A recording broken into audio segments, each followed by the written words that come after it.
Welcome back, guys. We're out here today. Today is April 4th, and we're out here at one of our fields, and we are drilling again. So we got our new hay seeding most of the way done, so we've switched over, and now we're drilling peas with our Ty 20-foot drill. So I'll tell you about this field. This field was a bean field last year, but after the derecho went through, the beans were pretty much a complete loss, so we ended up disking them in and planting a cover crop out here last fall. So this field has a winter wheat rye mix in it. Is all this green you can see that we drilled last fall, and so it is just pretty much greening up. It hasn't really grown yet. This is about where it was when it went dormant last fall, and so yeah, we really are liking the idea of fall cover crops. And so if you watch any of my other videos, you'll know that last year on a lot of our ground we did an oats pea cover crop in the spring, and so we're trying to kind of decide what route we were going this year, and so we're experimenting with something. So we have obviously our winter wheat and rye cover crop already established, planted out here, and what we're coming through is drilling our spring peas that last year, or normally we would mix with oats and just drill in the spring together. But since we did this fall cover crop to help with the winter and early spring, just keeping ground cover, we're hoping that we can come back through, and we're drilling our peas in, and we're kind of just spiking them in right into the existing winter wheat and rye. So I'm hoping that our goal is that the peas will come up and it'll grow alongside with the winter wheat and rye, just like it does with the oats for us, because we really like that mix. And so we're hoping this route will work pretty good.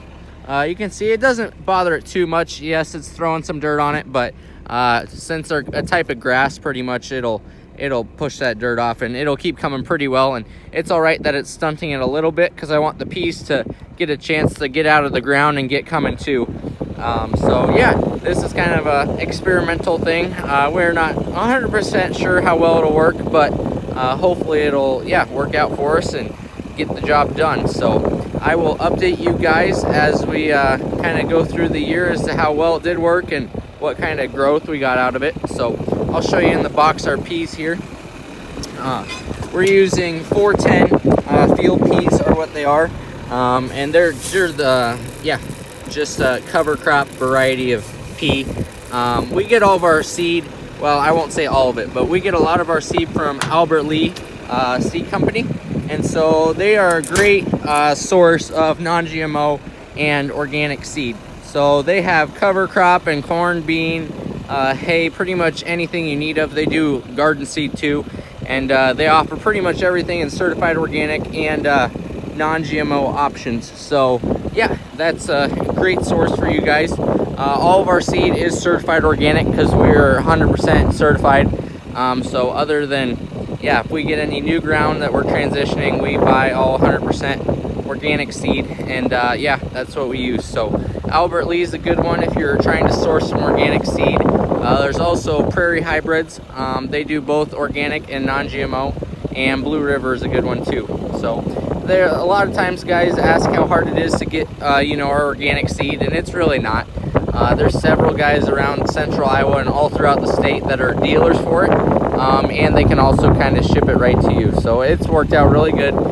It's a great way to get some relationships too if you find a good dealer. A lot of times those guys are pretty experienced, and they'll help you out along the way. So thanks again for watching, guys. If you have any questions, feel free to leave them in the comments. I always like seeing those questions, and if there's any other requests for videos this upcoming season, I'd love to hear about that too. I'm hoping to do some more this year and keep showing you guys kind of what we're doing out here. So thanks again, guys.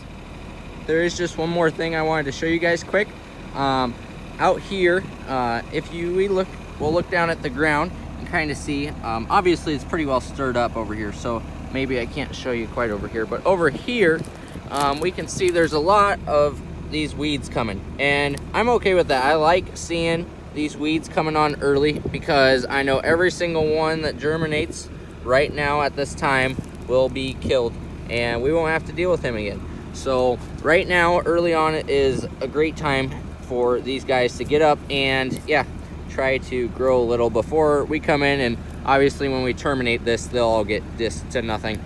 But over here, what I wanted to show you is where we're stirring it up. We are killing some of those little weeds that are coming that have already germinated. And we're also, anytime you stir up the dirt, you're obviously gonna bring up little weed seeds that are just underneath the soil or a little deeper, closer to that sunlight and moisture. And so I'm hoping that along with not only obviously getting our peas in the ground as far as the pass goes, that it's also going to help a few more of those weed seeds germinate early on and just get them out of our way so we don't have to deal with them later in the year. Because right now, yeah, we're beginning of April, so we're gonna give this stuff, you know, a month to 45 days at least before we're back in here. So if I can get just, you know, some of the ground stirred up, that'll be a good way to get those weeds up to the surface and eliminated. So thanks again, guys.